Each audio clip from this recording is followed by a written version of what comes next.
Okay, Lowe's 727, customer Jones. Let me go over a few things here in the kitchen. First thing I want to do is look at this corner.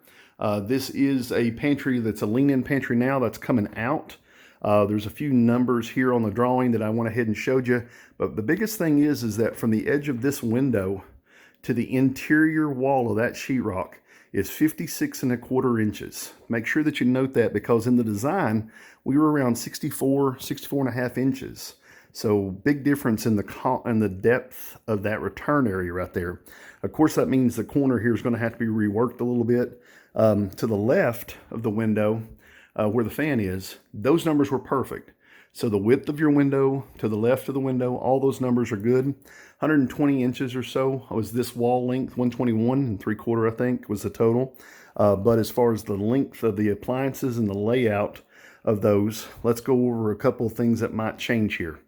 First thing was, this was a wall angle corner that was a 15-inch deep, 27-inch deep cabinet. In that particular corner, that was going to come way deep out on the front of the cabinet. And at the same time, this corner was a 33 by 33.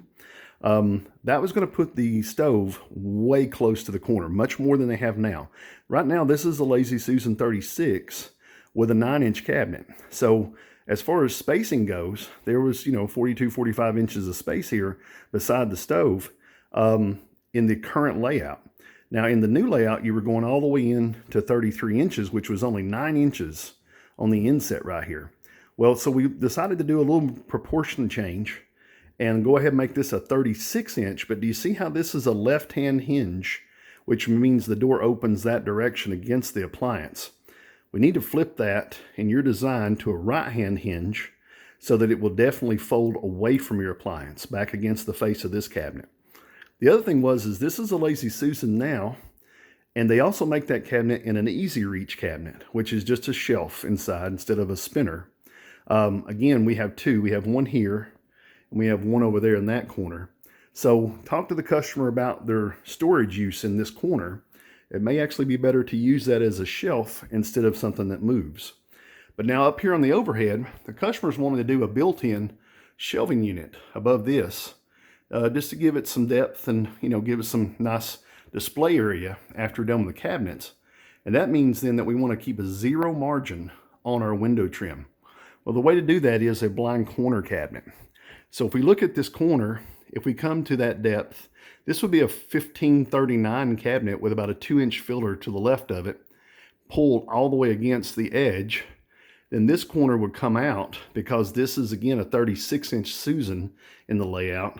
This would be a wall blind corner 3339, and that would allow us to have about a 36-inch space above the range area.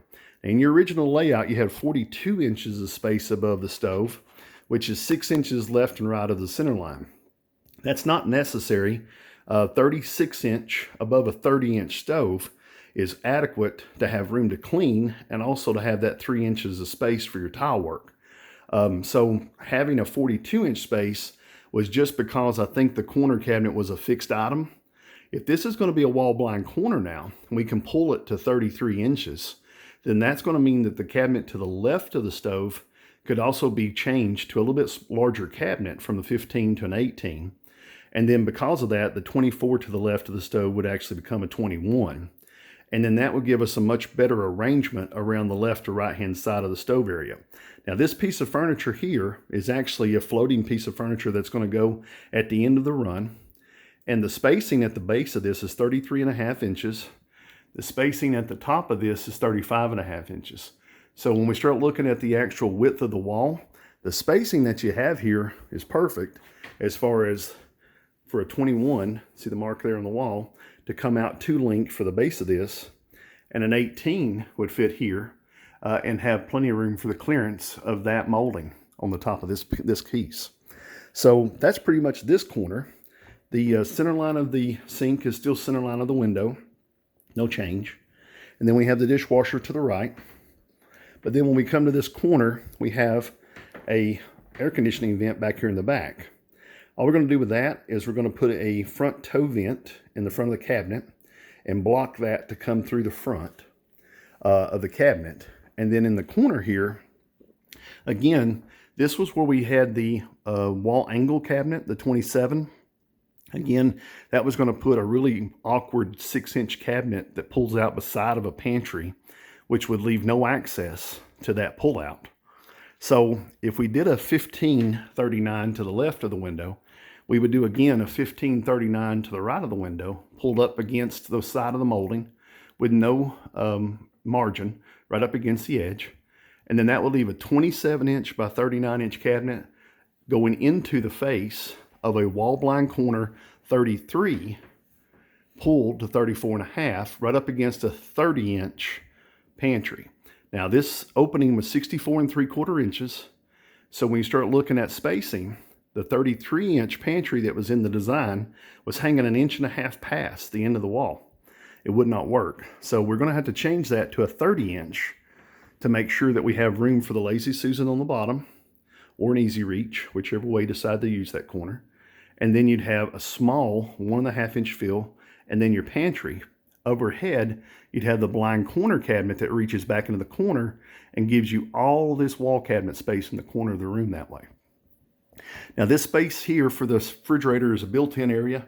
I'm going to do a 21-inch cabinet here, about 3 inches of blocking, which would be a WF342 at the top. 24 inches deep, that gives me a 72 height, which is where we're at right now, and gives me 3 inches of blocking at the top for the molding to run around the top of the room. So pretty simple there. Reduced depth to 18 unless it costs something. That depth of that is almost 31 inches deep. So if it costs more to make it smaller, go ahead and make that a WR36 21, make it 24 inches deep. And that way there's no additional charge to make it smaller. All right, so this is another area here, which is where the cat food and stuff going to the left. This wall here on the left is 19 inches deep, or 18 inches deep. And so we need to do a reduced depth cabinet here to 17 inches deep. So we have 1 inch of overhang for the countertop. But in the diamond cabinets, they actually make a WeatherTech mat for different depths of different types of cabinets. And I believe you can get that WeatherTech mat made any size in their cabinet line. So they're looking at maybe getting one of those types of mats to go on the bottom layer of that cabinet, because like I say, it holds like a gallon of water and it would keep anything from falling inside that cabinet. So check into that for them as well as a mat for the inside of that. Even though it's a different company, you could still order that. Now the upper cabinet here could still be a 42, no problem, but we need to add a WF342 filler around the top as blocking, just like we did above the refrigerator. Going to hang this cabinet at 51 inches. Just a little bit lower. They're already used to this one. This one's only 48 inches off the floor, but a little bit lower than the standard, just to make sure. But if you notice that cabinet is actually flush with the outside wall, see there? That's a 29-inch wall, 27-inch cabinet, 2-inch filler to the left-hand side, and then flush finish the end of the cabinet. And that way when we do our blocking up here, his crown molding will have a very smooth transition between the two sides right there. Similarly, on the base, 27-inch base, reduced depth to 17, put an 1.5 inch filler to the left-hand side. That gives you 1 inch or so fill or finish to the end for your countertop overhang to come even with the end of that. Now let's look at the island. Island right now has a pony wall, but we've eliminated the pony wall in the design. On the back of this, we're looking at a base open cabinet, 30 in the middle, with a base pots pan 15 left, base pots pan 15 right. Customer was talking about this having a finished OG pilaster mold base around the entire base to make it more look like a piece of furniture than to have a toe kick notch on all 4 sides. And in practicality, it's the same money. They charge as much to notch the sides of the cabinets as they do to add just a piece of molding to the face and make it look finished all the way around. We can make this to where it has toe kick from the factory on 2 sides, but it doesn't have that real finished floor base look. So one thing we talked about here was taking the 2 cabinets and putting them back to back with no pony wall. And that way you would save that 3.5 inches of floor space. But then also do the ends of the cabinets as standard construction. If you take a look, see the 1/4 inch reveal right there? order these two cabinets as standard construction and order a finished skin to go across the entire end of it, which will give you the look of a completely finished cabinet, all one piece. And then again, if we're going to do the OG pilaster molding around the base, we would order OGPM8 4 pieces, and then some blocking to be able to block down the toe areas. Some 3x3, 3S3 96, something like that is blocking. On this side, talked about putting the 36-inch cabinet on this end, but combining the two 12s to make a 24 on this side. And that's because you can't see both sides of this island at the same time.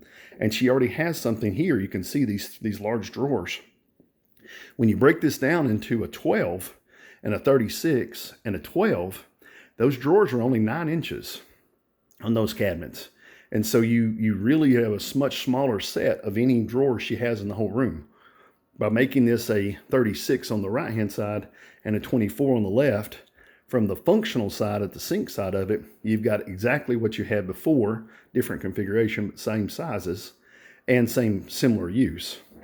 If you have any questions about the kitchen, feel free to give me a call at 423-650-1051. Have a good day.